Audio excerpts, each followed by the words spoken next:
अस्सलाम वालेकुम, कैसे हैं आप सब? आई होप के ठीक ठाक होंगे। वीडियो के टाइटल से आपको पता चल गया होगा कि हम इस वीडियो में किस बारे में बात करने वाले हैं। तो मैंने एक सीरीज स्टार्ट किया प्रेगनेंसी के नाम से, जिसमें मैं अपना पर्सनल एक्सपीरियंस शेयर करूंगी आप सबके साथ कि मैंने ड्यूरिंग प्रेगनेंसी क्या दुआएं की थी, क्या सूरतें पड़ी थी और उनका क्या असर हुआ था, या क्या फ़ायदा हुआ मुझे। और दूसरा कि मेरा डाइट प्लान क्या था और क्या क्या चीज़ मैं फर्स्ट ट्राइमेस्टर में, सेकंड में और थर्ड में खाती रही हूँ। तो ये सब कुछ मैं एक वीडियो में तो नहीं बताऊंगी, ये मैं स्टेप बाय स्टेप बताऊंगी। तो बिना देर किए इस वीडियो को करते हैं स्टार्ट। अच्छा जी, इस वीडियो को मैंने 3 पार्ट में डिवाइड किया है कि मैंने वज़ाइफ कौन से किए थे और मैंने सूरतें कौन सी पढ़ी थी और किस किस ट्राइमेस्टर में क्या पढ़ी थी, और एंड पे मैंने तीसरा पार्ट रखा है कि जनरल एडवाइस है जो मैं अपनी तरफ से आप लोगों को देना चाहती हूँ। जो मैं तस्बीह करती रही हूँ ड्यूरिंग प्रेगनेंसी हमल की हिफाजत के लिए, वो थी या काबिज़ो। या काबिज़ो पढ़ना है आपने रोज़ाना फजर की नमाज के बाद 100 दफ़ा। एक हाथ आपने ऐसे अपने पेट पे रखना है और एक हाथ पे अपनी तस्बीह करनी है, या काबिज़ 100 दफ़ा पढ़ के तो अपने सारे पेट पे जो है ना अपना हाथ फेर दें। दूसरी तस्बीह जो मैं करती रही हूँ, वजीफा कहलन जो मैं करती रही हूँ, वो खूबसूरती के लिए था। या खालिकू, या मुसव्विरु, या जमीलू। 3 है अल्लाह ताला के नाम में ये। या खालिकू, या मुसव्विरु, या जमीलू। अव्वल और आखिर आपने 11-11 मरतबा दुरूद इब्राहिमी पढ़ना है, और सुबह और शाम आपने पढ़ के अपने हाथों पे फूंक लेना है और फिर अपने सारे पेट पे फेरने। ठीक है जी। अब बात करते हैं कि आपने सूरतें कौन सी पढ़नी है ड्यूरिंग प्रेगनेंसी में। अब इसको मैंने डिवाइड किया है इस तरह से कि थ्रू आउट द प्रेगनेंसी आपने कौन सी सूरत पढ़नी है, फर्स्ट ट्राइमेस्टर में कौन सी पढ़नी है, सेकंड ट्राइमेस्टर में कौन सी पढ़नी है और थर्ड ट्राइमेस्टर में कौन सी पढ़नी है। फर्स्ट ट्राइमेस्टर होता है पहले 3 महीने, सेकंड ट्राइमेस्टर होता है 4, 5, 6 मंथ, और थर्ड ट्राइमेस्टर होता है 7th, 8th और 9th मंथ। तो जी, थ्रू आउट द प्रेगनेंसी जो आपने सूरत पढ़नी है वो सूरह इंशिकाक है। ये हर तरह से आपकी हेल्प करेगी। और फर्स्ट ट्राइमेस्टर में जो आपने सूरत पढ़नी है वो सूरह लुकमान है, क्योंकि फर्स्ट ट्राइमेस्टर में चूंकि बच्चे की ब्रेन डेवलपमेंट हो रही होती है, उसका नर्वस सिस्टम डेवलप हो रहा होता है, तो ये सूरत उसमें काफ़ी ज़्यादा हेल्प करती है। सेकंड ट्राइमेस्टर इसमें कहते हैं कि बच्चे की फिजिकल अपीयरेंस डेवलप हो रही होती है, तो ये वो टाइम है जब आप लोग कहते हैं कि खूबसूरती के लिए जो खाना पीना भी है वो करें, और जो आपने दुआएं सूरतें भी पढ़नी है वो पढ़ें। सूरह मोहम्मद और सूरह यूसुफ पढ़नी है। मैंने ज़्यादातर सूरह मोहम्मद पढ़ी थी, क्योंकि मैं कहती हूँ कि अगर देखें फॉर एग्जांपल खूबसूरती ही की बात की जाए, तो कहते हैं कि हमारे नबी सल्लल्लाहु अलैहि वसल्लम से ज़्यादा खूबसूरत कोई भी नहीं था। तो अगर सूरत पढ़नी है तो देन वाई नॉट सूरह मोहम्मद। ठीक है, तो फिर मैं सूरह मोहम्मद पढ़ती थी, और सूरह यूसुफ भी मैंने पढ़ी है, लेकिन कसरत से जो मैंने पढ़ी है वो सूरह मोहम्मद पढ़ी है। उसके बाद आ जाता है जी थर्ड ट्राइमेस्टर। थर्ड ट्राइमेस्टर में पढ़नी होती है सूरह मरियम। सूरह मरियम क्योंकि वो लास्ट ट्राइमेस्टर है, और सूरह मरियम कहते हैं कि लेबर में आपको लेबर में आसानी होती है, डिलीवरी के टाइम अल्लाह ताला आपके लिए आसानियाँ करते हैं। तो जो थर्ड ट्राइमेस्टर है ना, उसमें आपने पढ़नी है सूरह मरियम ज़्यादा से ज़्यादा। एक और सूरत है जो मेरे मियाँ पढ़ते थे, ये सिर्फ 7वें महीने में पढ़नी है। जब आपकी प्रेगनेंसी का 7th मंथ होगा ना, तो उस मंथ में ये पढ़नी है सूरह इंशिरा, और 152 टाइम्स आपने ये पढ़नी है।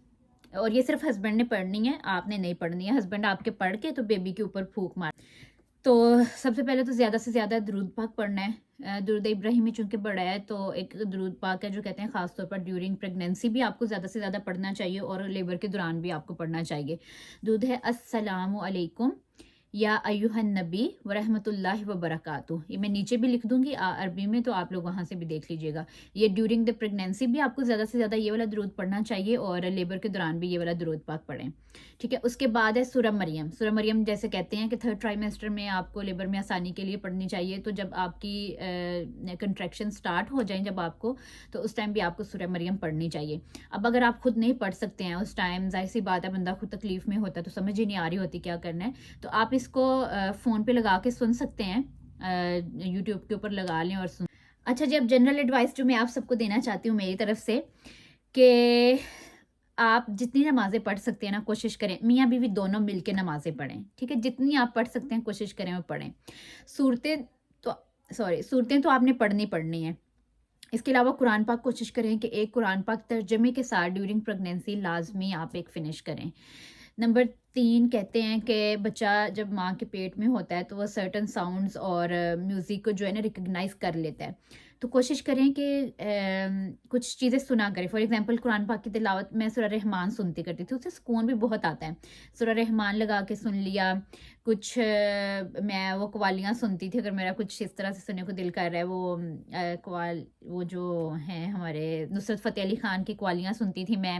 اس کے علاوہ کوشش کریں کہ بک ریڈنگ کیا کریں، کوئی اچھی سی بک پڑھیں. اگر آپ کہتے ہو کہ میں کوئی بک ریکمینڈ کر دوں تو سب سے پہلے تو قرآن پاک ہے، قرآن پاک تو لازمی پڑھیں نا آپ. اس کے علاوہ کوئی بک اگر آپ کہیں گے تو مجھے کمنٹس میں بتائیے گا، میں آپ کو ایک بک ہے بہت اچھی ہے وہ میں بتا دوں گی، یا میں ڈسکرپشن میں نیچے لکھ دوں گی، آپ لوگوں دیکھ لیجیے گا کہ وہ بڑی زبردست بک ہے. وہ اگر آپ پڑھ سکیں یا ملے آپ کو تو لازمی آپ خرید کے پڑھیے گا. اس کے علاوہ درود ابراہیمی اور استغفار زیادہ سے زیادہ جتنے زیادہ کر سکتے ہو نا، چلتے پھرتے بس پڑھتے رہا کرو. اب درود ابراہیمی بھی اگر لمبا آپ کو لگتا ہے تو جو درود پاک میں نے آپ لوگوں کو پہلے بتایا نا کہ السلام علیکم یا ایھا النبی ورحمۃ اللہ وبرکاتہ، یہ تو کثرت سے پڑھیں نا یہ والا درود پاک. پریگنینسی کے دوران تو کہتے ہیں یہ والا پڑھنا چاہیے، ہمارے نبی صلی اللہ تعالیٰ علیہ وآلہ وسلم پر سلام بھیجنی چاہیے. اور استغفار بھی کہتے ہیں زیادہ سے زیادہ کرنی چاہیے. اور بس باقی اللہ تعالیٰ سے دعا کریں، اللہ تعالیٰ آپ سب کا سفر آسان کریں، اللہ ہم سب کو نیک اور صالحہ صحت و تندرستی والی خوبصورت سی اولاد سے نوازیں. جو اس وقت بے اولاد ہیں اللہ تعالیٰ ان سب کو بھی نیک اور صالحہ خوبصورت سی اور صحت و تندرستی والی نیک اور صالحہ اولاد سے نوازیں.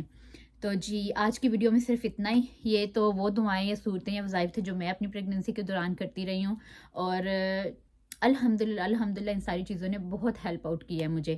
اور الحمدللہ میری خدیجہ بھی بہت پیاری ہے، بڑی ہوگی انشاءاللہ میں دکھایا کروں گی آپ لوگوں کے ساتھ. انسٹاگرام پہ میں شیئر کرتی رہتی ہوں ویسے بھی اس کی پکچرز وغیرہ. تو جو ہے نا اب نیکسٹ ویڈیو میں انشاءاللہ میں بتاؤں گی کہ میں میرا ڈائٹ پلان میں بعد میں شیئر کروں گی. پہلے میں بتاؤں گی کہ خدیجہ پیاری سی ہو اس کے لیے میں کیا چیزیں کھاتی پیتی رہی ہوں. تو ملتے ہیں نیکسٹ ویڈیو کے لیے. اگر آپ کو یہ ویڈیو پسند آئی ہو تو لائک کر دیجیے گا، اور آپ لوگوں نے اپنی پریگنینسی میں کون سی دعائیں اور صورتیں پڑھی اور ان سے آپ کو مدد ہوئی وہ مجھے بھی بتائیے گا کامنٹ باکس میں.